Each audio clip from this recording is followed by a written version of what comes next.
2일 후에 내가 네 천사가 땅 네 모퉁이에 선 것을 보니 땅의 사방에 바람을 붙잡아 바람으로 하여금 땅에나 바다에나 각종 나무에 불지 못하게 하더라. 또 봄에 다른 천사가 살아계신 하나님의 인을 가지고 해 돋는 데로부터 올라와서 땅과 바다를 해롭게 할 권세를 받은 네 천사를 향하여 큰 소리로 외쳐 이르되 우리가 우리 하나님의 종들의 이마에 인치기까지 땅이나 바다나 나무들을 해하지 말라 하더라. 내가 인침을 받은 자의 수를 들으니 이스라엘 자손의 각 지파 중에서 인침을 받은 자들이 14만 4천이니 아멘. 요한계시록을 우리 산정형교회 성도들은 다른 교회 성도들보다가 더 쉽게 이해할 수가 있는 조건이 있습니다. 그것은 우리 산정형교회는 순교자가 많이 배출된 교회입니다. 순교자. 주기철 목사님을 비롯하여 방계성 목사님, 많은 순교자들을 배출한 교회이기 때문에 요한계시록을 더 쉽게 이해할 수 있는 것은 바로 사도 요한이 이 요한계시록을 썼는데 사도 요한이 밤모섬으로 황제를 숭배하지 않았다는 이유로 유배를 당합니다. 죽임을 당할 수도 있었는데 나이가 워낙 고령인지라 유배를 시켜서 밤모섬에 가서 유배를 당하다가 바위 동굴에 들어가서 기도하는 중에 이 요한계시록을 계시를 받습니다. 예수님으로부터 아시아의 7교회에 편지를 쓰라고 해서 쓴 편지가 요한계시록입니다. 그리고 요한계시록을 또 쉽게 이해할 수 있는 그 틀은 뭐냐 하면 결혼식을 생각하시기 바랍니다. 결혼식. 요한계시록 19장 끝부분이죠. 요한계시록 보면 우리가 마지막에 신랑되는 어린 양 예수님이 공중에 재림하시면 신부된 저와 여러분과 먼저 믿다가 땅에 묻힌 많은 믿음의 사람들이 부활합니다. 부활하고 우리는 그대로 들림을 받아서 공중에서 결혼 예식을 합니다. 어린 양의 혼인잔치에 우리 모두가 참여합니다. 신부, 신랑, 결혼잔치를 생각하면 요한계시록은 아주 쉽습니다. 신부가 누굽니까? 교회죠. 몇 교회입니까? 7교회입니다. 7교회는 여기 나온 7교회는 온 세계 모든 교회를 말합니다. 7은 완전수거든요. 그러므로 저와 여러분 우리 산정형교회도 7교회에 포함이 됩니다. 자, 신부입니다. 신부의 생명은 거룩한 것입니다. 결혼식 때에 신부들이 웨딩드레스를 입는 것은 흰옷입니다. 흰옷. 요한계시록에 흰옷을 많이 오늘도 나옵니다. 흰옷 누가 입느냐? 신부가 있습니다. 어느 신부입니까? 예수 그리스도의 신부입니다. 예수 그리스도의 신부는 왜 흰옷을 입느냐? 여러분 오늘 본문 7장 뒷부분 보세요. 여러분 14절, 13, 14절 먼저 봅니다. 요한계시록 7장 13, 14절에 보면 왜 흰옷을 입는지 나옵니다. 자, 읽어봅니다. 13, 14 시작. 장로 중 하나가 응답하여 나에게 이르되 이 흰 옷을 입은 자들이 누구며 또 어디서 왔느냐? 14절 내가 말하기를 내 주여 당신이 아시나이다 하니 그가 나에게 이르되 이는 큰 환난에서 나오는 자들인데 어린 양의 피에 그 옷을 씻어 뭐에 씻었다고요? 어린 양의 피로 씻었는데 그래서 옷이 하얀 옷이란 흰 옷을 저와 여러분이 우리 눈에는 안 보이는데 주님의 눈에는 보입니다. 천사들이 보면 우리가 모두 흰 옷을 입고 지금 이 자리에 있습니다. 여러분 바로 신부의 생명은 거룩한 것이고 순결입니다. 주기철 목사님이 왜 끝까지 신사참배를 거부하고 일본 천황에게 절 안 했느냐? 신부니까요. 영적 간음이거든요. 신부가 간음을 하면 더러워집니다. 여러분 사도 요한이 왜 유배당했습니까? 사도 요한과 많은 초대교회 성도들이 로마 황제에게 절하지 않아서 그렇게 유배당하고 순교당했습니다. 7교회도 그런 위기에 처해 있는데 어떤 교회는 그걸 잘 이기고 어떤 교회는 타협을 하고 이런 교회들을 우리에게 알려줍니다. 한번 따라합시다. 말세. 여러분, 말세 그러면 예수님 재림 직전을 자꾸 말세라 그러는데 그거는 말세 지말을 말합니다. 말세 중에 말세를 예수님 재림 직전을 말세 지말이라 그러고요. 말세는 예수님이 탄생부터 예수님 재림할 때까지를 말세라 그래요. 벌써 2000년이 됐죠. 앞으로 얼마나 더 될지 모릅니다. 신부되는 저와 여러분이, 예수 믿는 성도들이 이 말세에 수없는 사람들이 예수를 믿고 죽거나 또 천국 가고 그렇습니다. 저와 여러분 지금 살아있죠. 전 세계 많은 사람들이 예수를 지금도 믿고 있고 전에도 믿는데 이 말세 기간에 신부들이 살아가는 데는 이 말세 기간은 어렵습니다. 환란이 있습니다. 신부에게는 환란이 있습니다. 그리고 유혹이 많습니다. 신부를 유혹해가지고 신랑을 저버리고 음란하게 만들거나 우상 숭배 만들고요, 세상하고 타협 만드는. 그래서 신부는 2가지 조심해야 되는데 우상을 섬기거나 그들과 타협하면 안 됩니다. 그래서 이 말세 기간은 어느 시대고 막론하고 항상 예수 믿는 사람들에게는 환란의 시대입니다. 유혹의 시대입니다. 이 환란과 이 유혹을 다 이겨낸 하나님의 신부들, 예수님의 신부들이 흰옷을 입고 마지막에 이제 주님과 보좌 이제 결혼을 합니다. 또 따라합시다. 보좌. 여러분, 로마 황제가 어디에 앉아 있느냐? 보좌에 앉아 있습니다. 우리나라도 드라마 보면 왕들이 보좌에 앉아 있죠. 로마 황제 도미시안 황제가 보좌에 앉아 있는데 대단합니다. 그리고 그 주변에 신하들과 수종드는 사람들과 군인들이 쫙 깔려 있습니다.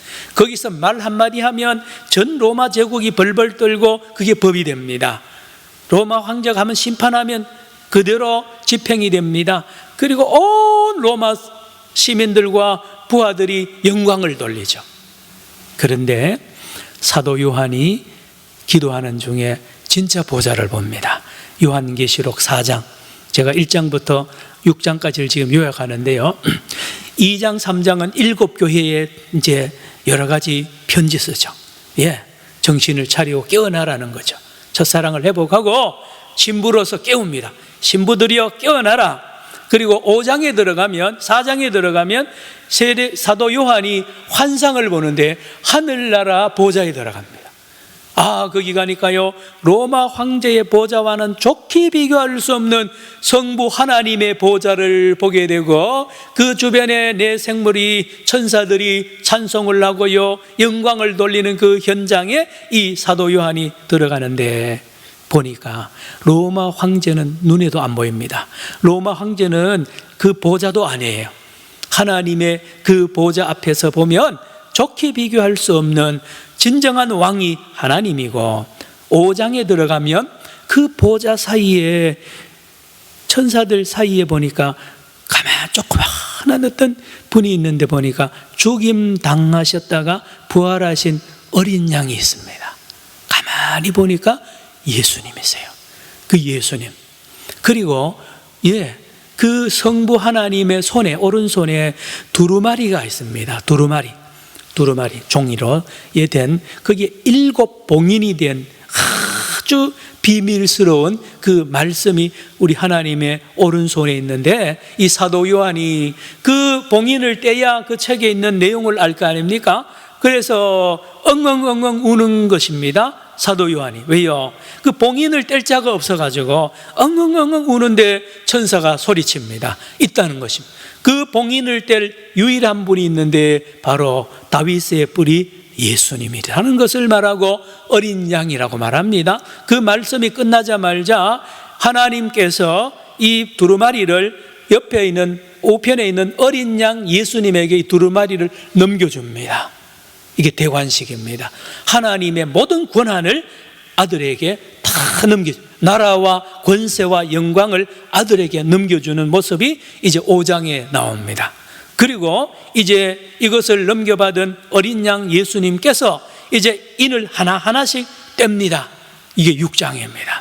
자, 6장으로 먼저 봅시다. 오늘 6장, 한 장 더 넘기면 6장이 나오죠.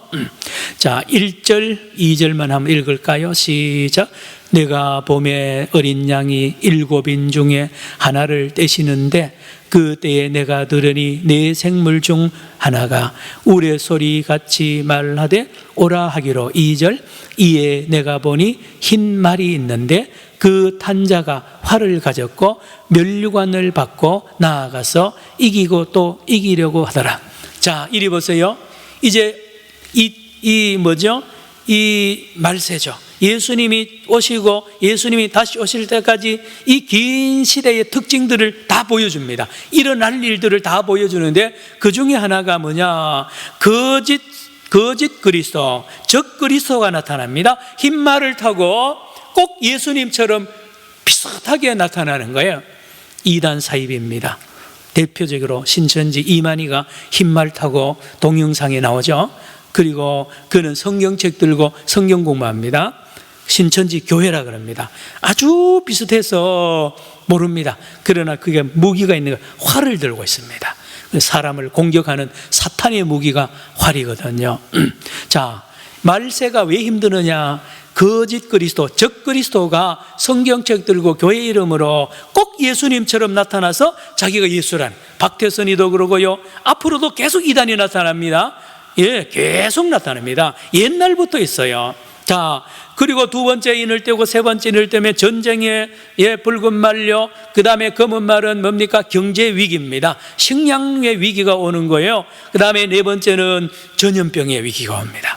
흑사병이 있었고요, 지금 코로나가 있고요, 앞으로도 계속 병이 일어납니다. 이 모든 심판과 심판이 이 인을 뗄 때마다 일어납니다. 다섯 번째 인을 떼니까는 뭐를 이루느냐? 순교자들이 하늘 성전 번제단 밑에서 우는 겁니다. 울면서 기도합니다. 아버지 하나님이여, 우리의 원한을 피값을 언제 갚으시겠습니까? 그 소리를 듣고 이제 주님께서 심판을 본격적으로 하시는 말씀, 12절부터 6장에 보면 여섯 번째 인을 뗄 때는 온 하늘의 별과 달과 모든 것이 두루룩 우르르 떨어집니다. 자, 6장 17절 같이 읽습니다. 6장 17절 시작. 그들의 진노의 큰 날이 이르렀으니 누가 능히 서리요 하더라.